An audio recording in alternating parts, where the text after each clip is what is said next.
Hello everyone, this is Bora Sailing and Ivan, and today we are recording a video especially for you about what to do with sails if you have raised them. I remind you, we also have a video on how to raise sails on our channel. Please watch it. Today we will talk about sail tuning basics. So this video is not for professionals, but nevertheless, so you know what to do with them if you have raised them up for some reason. So, dear friends, we will start with the jib. The jib is our front sail. As you remember, we have positioned the boat so that the wind is blowing from the side. And I remind you, this is exactly how the boat sails optimally. And we will think about how to adjust the jib. To adjust the jib, we use these ropes.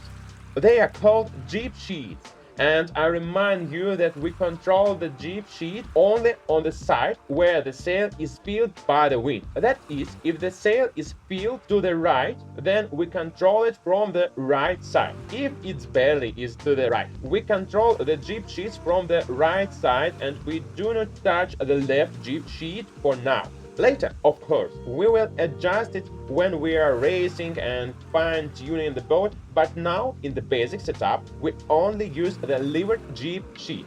I remind you, as I have previously mentioned, you must work carefully and precisely with the jib sheet after the blow. That is, pulling, trimming and easing it should be done carefully and precisely. From here, not from here, because if you start working with the jib sheet from here, this is one nuance for you now. There will be nowhere to secure it in the cleats, and you'll have to hold it until you reach the shore. Probably, therefore, to make it convenient for you, always work with the jib sheet from the block, and then you will have the opportunity to use this complete to secure the jib sheet. That is, our sail is currently filled to the right, the wind is blowing from the left, and the jib sheet is windward because the wind is blowing from its side. We don't tighten it until we have learned to do it correctly, especially if we're talking about race. So, in the basic setup, we don't touch it all. We simply loosen it as much as possible and put in the cleat. No, we don't put it in the cleat. We just let it go.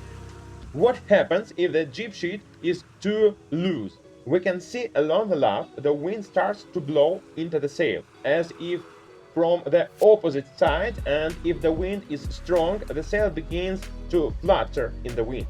If the wind is weak, you can simply see the shape of the sail becomes very poor and the sail doesn't work. This is called the sail luffing. Accordingly, if you see that the sail is luffing, you need to trim a little. Then it will fill with the wind and start pulling us forward.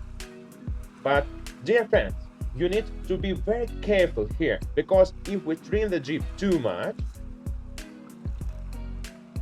it becomes very flat, and instead of pulling us forward, it will pull us sideways. Therefore, you can't over-trim the sail too much.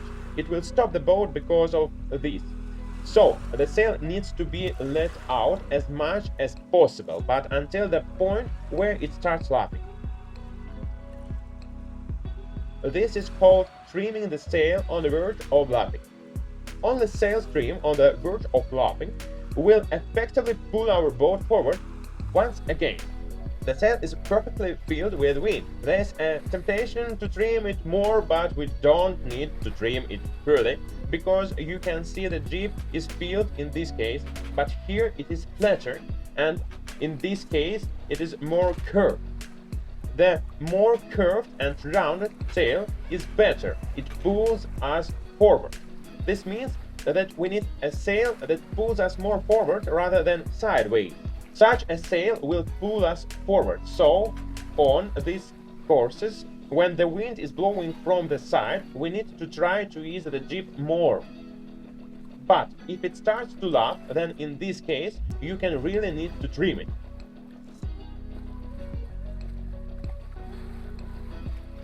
The same situation applies to the mainsail. It just needs to be adjusted. It is adjusted with this wonderful rope, the boom sheet. Let me remind you once again that with any rope we work with, we always use our thumb towards us. Because many people hold the rope like this, it slips from your grip, then you get big calluses. We always work with the rope using our thumbs towards us.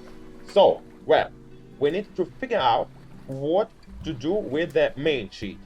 The same logic we used when trimming the jib applies to the mainsail as well. We can see the luff that is in front part of the sail is luffing just like with the jib.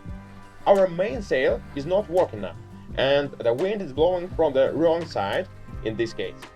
The sail must definitely be trimmed in. When we trim it, the sail fills with wind and everything is fine. But while trimming the mainsail, we can also make mistakes. If we over trim it, you'll notice that it won't luff either. However, it also won't pull us forward just like the jib when it is over trimmed. We have to ease the mainsail, but only until the point where it starts to luff a little along the front part of the sail. After that, we trim it slightly in. So, dear friends, this video was about how to adjust the mainsail and the jib on courses close to the situation when the wind is blowing directly from the side. In fact, this course is called a beam rig. Now you know how to trim these sails properly. Watch our videos, subscribe to the channel, and if you want to gain more knowledge and practice everything hands-on, join the training sessions provided by Bora Sailing in Montenegro. We're always happy to see you in Seabed, and we're doing our best for you. See you!